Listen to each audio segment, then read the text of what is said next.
और आज आप लोग के लिए आया है 10th क्लास के लिए और इंटर क्लास के लिए आर्टिकल, जो कि आर्टिकल ए एंड द से स्टार्ट होता है। हम आते हैं बोर्ड पे। सबसे पहले ए एंड और द, इसमें द जो होता है इसको डिफिनिट आर्टिकल बोलते हैं और ए एंड जो होता है वो इंडेफिनिट आर्टिकल कहलाता है। उसके बाद हम आते हैं कि ए और एंड का यूज कहाँ का होता है। ए एंड का यूज कहाँ होता है, तो सबसे पहले हम जानने का प्रयास करेंगे कि ए एंड का यूज होता है वो हम लोग पढ़ चुके हैं। भावे ए ई आई ओ और यू, अगर इससे कोई भी वर्ड शुरू होता है तो अगर इससे कोई वर्ड शुरू होता है तो उसके पहले हम एन लगाते हैं। क्या लगाते हैं? यहाँ पे एन लगाते हैं। और उसके बाद कभी कभी क्या होता है, जैसे कि ऑनेस्ट, ऑनेस्ट अगर ऑनेस्ट होता है तो यहाँ पे क्या होता है, वॉवेल वर्ड से या शुरू नहीं होता है और फिर भी यहाँ पे एन लगाया जाता है। तो इसके लिए आपको कंफ्यूजन ना हो, इसके लिए एक ट्रिक बनाया गया है जो कि यहाँ पे लिखा हुआ है। क्या लिखा हुआ है? अ आ हर्षी दीर्घी उ ए ऐ ओ औ अम और अम। यानी कि कोई भी वर्ड अगर मिलता है आपको तो उसको सबसे पहले हिंदी में लिखने का प्रयास करेंगे। जैसे कि मान लिखा हुआ ऑनेस्ट, क्या लिखा? ऑनेस्ट। इसको अगर हिंदी में लिखते हैं तो ऑनेस्ट लिखेंगे, ऑनेस्ट। अब यहाँ पे देखते हैं कि इसमें से कोई अक्षर आया है कि नहीं, तो देखेंगे ए ऐ ओ औ, तो ओ आ गया है, यानी कि जैसे ही ओ आएगा तो इसके पहले हम लोग एन लगा देंगे। अब आते हैं लिखते हैं एंड, लिखते हैं मान लीजिए A N D and. And में क्या लगेगा? ए लगेगा या एन लगेगा, तो इसको भी हिंदी में लिखेंगे तो क्या लिखा जाएगा? एंड। एंड लिखा जाएगा तो अब ए आता है, ए आ गया तो क्या लगेगा? यहाँ पर एन लगेगा। अगर मान लीजिए इसी तरह से हम लिखते एम एल ए लिखते हैं तो यहाँ पर भावेल नहीं होता है, लेकिन फिर भी एम लिखते हैं, इसको माता लिख सकते हैं, क्या लिखते हैं? यहाँ पर एम लिखते हैं। और जब एम लिखते हैं तो यहाँ पर क्या आता है? ए आता है। और जब कभी भी इसमें से कोई वर्ड आता है तो उसके पहले हम क्या लगाते हैं?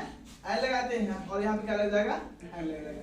यानी कि कहने का मतलब है कि जब एग्जाम में आर्टिकल का सवाल क्वेश्चन अगर आता है और कोई भी वर्ड दिया रहता है वहां पर, तो सबसे पहले आप उसको हिंदी में लिखने का प्रयास करेंगे। और जब हिंदी में जैसे ही लिखेंगे तो आप देखिएगा कि अ आ ई उ ए ऐ ओ औ अम अ, अगर इसमें से आता है तो उसके पहले एन लगेगा। अगर इसमें से कोई वर्ड नहीं आता है तो वहां पर ए लगेगा। ठीक है। अब चलते हैं, क्या दो वर्ड होता है, एक डब्लू और एक वाई।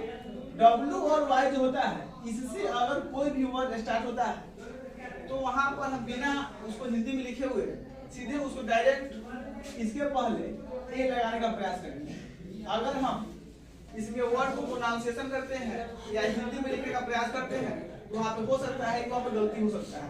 जैसे कि मान लीजिए एक वर्ड आता है ईयर, वाई ईयर, ईयर मतलब क्या होता है? साल। लेकिन इस ईयर को कोई लिखेगा इस तरह से, कोई लिखेगा इस तरह से, तो क्या होता है? कंफ्यूजन होता है। यानी कि डब्लू और वाई से कोई वर्ड शुरू होता है तो उसके पहले हम लोग बिना सोचे समझे वहां पे ए लगाने का प्रयास करेंगे। और आई से और ए से कोई भी वर्ड जब शुरू होता है तो वहां पे बिना प्रोनाउंसिएशन किए हुए और बिना हिंदी में लिखे हुए यहाँ पर हम लोग एन लगाने का प्रयास करेंगे। बाकी कोई भी वर्ड आता है तो हम सबसे पहले उसको हिंदी में लिखेंगे और जब हिंदी में लिखेंगे तो देखेंगे कि इसमें से कोई वर्ड अगर आता है तो वहां पर एन लगाएंगे।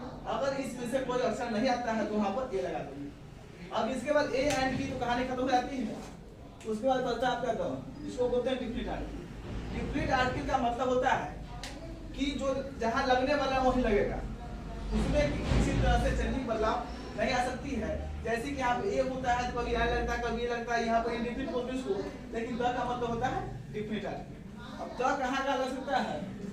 सबसे पहले आपके नीचे यहाँ पे बनाया गया है, लिखा हुआ है 1 से लेकर 14 तक। 1 से लेकर 14 तक, इसके अलावा एग्जाम में न आता है और न ही आएगा। अगर आपने इसको याद कर लिया 14 पॉइंट को तो समझिए कि आपका द जो आर्टिकल है वो कंप्लीट हो गया। सबसे पहला क्या है कि पहाड़ों के नाम में पहले, यानी कि किसी भी प्रकार का पहाड़ का नाम आता है तो वहां पे द का प्रयोग किया जाता है। नदी का नाम आता है, जैसे हो गया गंगा, यमुना, सरयू, कमला, ये सब यहाँ पे नदी के नाम से पहले द प्रयोग होगा। धर्मों के नाम के पहले, जैसे कि हिंदू, इस्लामिक, ईसाई, ये सभी जो धर्म होगा इसके नाम के पहले द का प्रयोग होगा। मौसम के नाम, मौसम का नाम बोले तो ऋतु का नाम, अगर ऋतु का नाम आता है तो उसके पहले भी द का नाम होगा, द लिखाएगा। ग्रहों के नाम, जो भी ग्रह होते हैं 9 ग्रह होते हैं, उसके पहले अगर कुछ आगे लगाना है तो वहाँ पे द लगेगा। महासागर होगा, जैसे वो प्रशांत महासागर, हिंद महासागर, तो उसके पहले भी द का प्रयोग किया जाता है। महाद्वीपों का नाम, उसके बाद प्रसिद्ध इमारतों के नाम। प्रसिद्ध इमारतों का नाम का मतलब यानी कि जो भी हिस्टोरिकल प्लेस होता है, यानी कि ऐतिहासिक स्थल होता है, जैसे वह Taj Mahal, India gate, gateway of India, ये सब के पहले यहाँ पे द लगाया जाता है। धर्म ग्रंथों के नाम के पहले, जैसे कि रामायण, पुराण, बाइबिल, ये सभी धर्म ग्रंथ जो होता है, बुक होता है, उसके पहले हम लोग द का प्रयोग करते हैं। विकसित देश, यानी कि जो भी देश, जो भी कंट्री डेवलप होती है, उसके पहले भी हम लोग द का लिखते हैं। दिशाओं के नाम के पहले, यानी कि दिशा का नाम, यानी ईस्ट वेस्ट साउथ नॉर्थ अगर आता है तो उसके पहले भी द का प्रयोग किया जाता है। उसका क्या लिखा हुआ है कि महान व्यक्तियों के नाम से पहले द का प्रयोग होता है, यानी कि जो कोई भी महान व्यक्ति हुए थे, महात्मा गांधी, राजेंद्र प्रसाद, सरदार वल्लभ भाई पटेल, ये सब लोगों के नाम से पहले द का प्रयोग किया जाता है। उसका क्या लिखा हुआ है कि देशभक्तों के नाम पहले, यानी कि जो स्वतंत्रता संग्राम हुआ था, उसमें जो भी देशभक्त लड़े थे देश के लिए, उनका अगर कहीं पे नाम दिया हो तो उसमें भी द का प्रयोग किया जाता है। जैसे कि भगत सिंह, खुदीराम बोस। 7 अजूबा के नाम से पहले, यानी कि 7 अजूबा हमारे देश में 7 अजूबा चीज है, उसके नाम से पहले भी द का प्रयोग किया जाता है। और हम आते हैं कुछ और जो बजाता है, तो इस प्रकार है। वीडियो को लास्ट तक बना रखिएगा, जिससे आपको पूरा समझ में आएगा। अब आते हैं, अगर किसी भी वर्ड के बाद में EST लगा, यानी कि यहाँ पर कोई भी वर्ड लिखा हो, अगर इसमें EST जोड़ा हो तो इसके पहले भी द का प्रयोग हम लोग करते हैं। अब जैसे कि मान लीजिए, अब या नहीं, जैसे स्मॉलेस्ट हो गया, स्मॉलेस्ट, तो इसके पहले भी द का प्रयोग यहाँ पर होता है। अब EST कहने का मतलब नहीं कि HONEST होनेस्ट हो गया तो इसके पहले द का प्रयोग आप कीजिएगा, इसके पहले द का आपका प्रयोग नहीं होगा।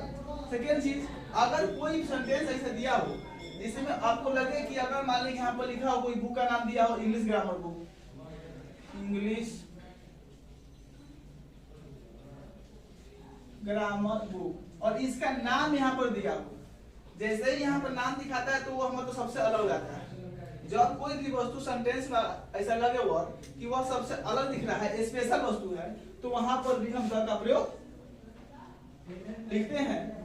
और उसका हेनेस्ट वाला में ऑनेस्ट का मतलब होता है कि एक होता है सुपरलेटिव डिग्री होता है, और उसमें क्या होता है कि द का प्रयोग किया जाता है। इस तरह से इसको आप याद कर लीजिएगा तो आपका द का प्रयोग हो जाएगा कंफर्म। और ए एन का प्रयोग सिंपल सा है कि अगर इसमें से कोई भी वर्ड को हिंदी में लिखते हैं, अगर उस वर्ड में अ आ ई हर्षी उ ए आई ओ औ आता है तो उसके पहले एन लगाएंगे। अगर इसमें से कोई वर्ड नहीं आता है तो वहाँ पे हम ए लगाने का प्रयास करेंगे।